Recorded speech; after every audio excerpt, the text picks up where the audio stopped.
From news and views, issues and opportunities, we'll have in-depth conversations with decision makers to find out what they know and what they think. I'm Rico Hizon, inviting you to join the exchange because your business is our business. Millions of Filipinos risk personal data exposure as hackers target state health insurer PhilHealth, and authorities warn more agencies have been affected.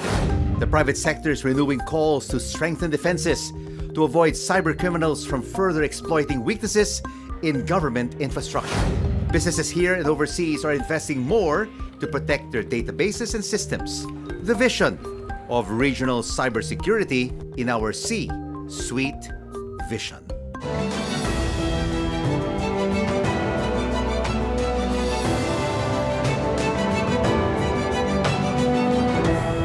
The Department of Information Communications Technology reveals other agencies were also hit by a data breach just a few weeks after PhilHealth faced a cyber attack. What does this mean for all our kababayans and our personal data?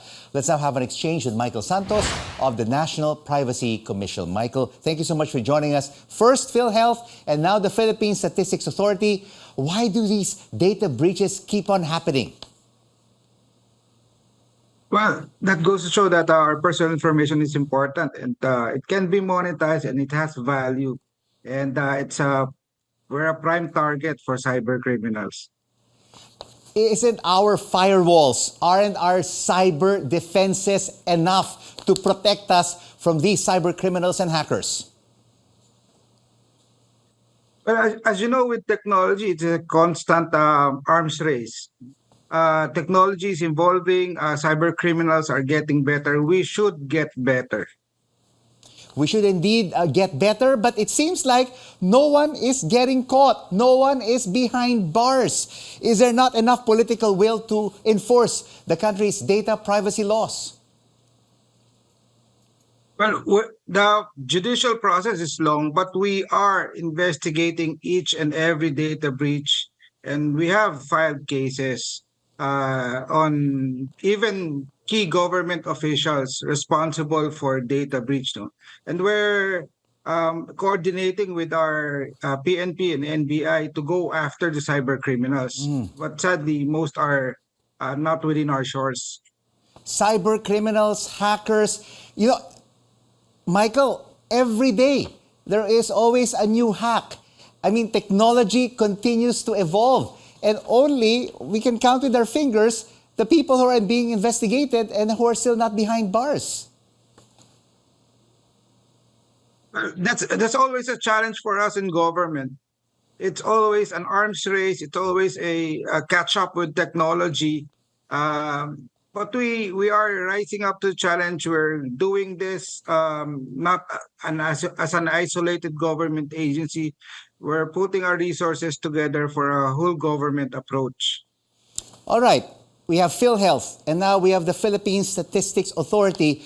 Are we likely to see more of our government departments and agencies being revealed as being hacked by cyber criminals? Or are some of these agencies keeping that information from the public because if it is unearthed, if it is revealed, then it will tell the whole world that there is corruption within the system and it is the government officials who are hacking it to protect themselves?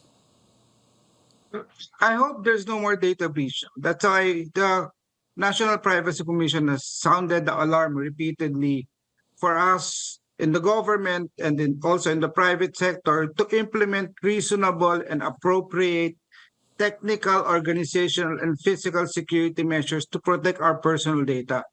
I hope this would be the last and that our key officials would take the lesson to beef up cybersecurity in their systems. Beef up cybersecurity, does that also mean that government agencies, the DICT, also have to beef up their budget?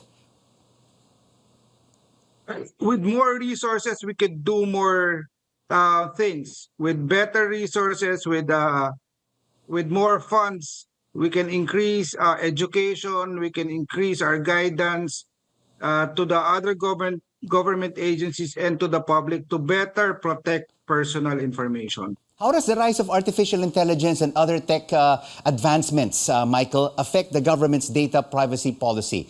Is it a big help or is it a liability? Well, AI is a double-edged sword. It could be used. It's a good tool. No? It could be used to protect personal information or data privacy. While we do also realize that it can also be a tool to circumvent our laws and private and compromise our people's privacy. You're talking about education, responsibility, information. What assistance can the NPC provide affected individuals whose data has been exposed by hackers and cybercriminals? We're looking into the possibility of creating our website to update our kababayans of if they are affected. We're on the finalizing everything. We've also come up with bulletins with news so that our kababayans could better protect themselves and proactively protect themselves if and when their personal information are leaked. Among these, our first monitor your information that you disclose in your social media accounts. Change your passwords often, and think before you click. Do not trust everyone in cyberspace. Thank you so much for this data protection exchange, Michael Santos from the National Privacy Commission. And now here's the week's top business stories. Meralco says power rates will rise by 40 centavos per kilowatt hour this October. And this is equivalent to an 84 peso increase for customers consuming 200 kilowatt hours per month. Latest Philippine Statistics Authority figures reveal the national trade deficit shrank to $4.13 billion in August. And the Bangko Sentral ng Pilipinas reports foreign direct investment shrank nearly 15% to settle at $4.7 billion from January to July of this year. And coming up on the exchange, where your business is our business. How is the private sector supporting the government's crackdown on cyber attacks and data privacy threats? We'll speak to the Philippine Computer Emergency Response Team. And how does the Philippines fare compared to its Southeast Asian neighbors in terms of cyber defense? Palo Alto Networks joins us straight ahead, right here on CNN Philippines. News you can trust.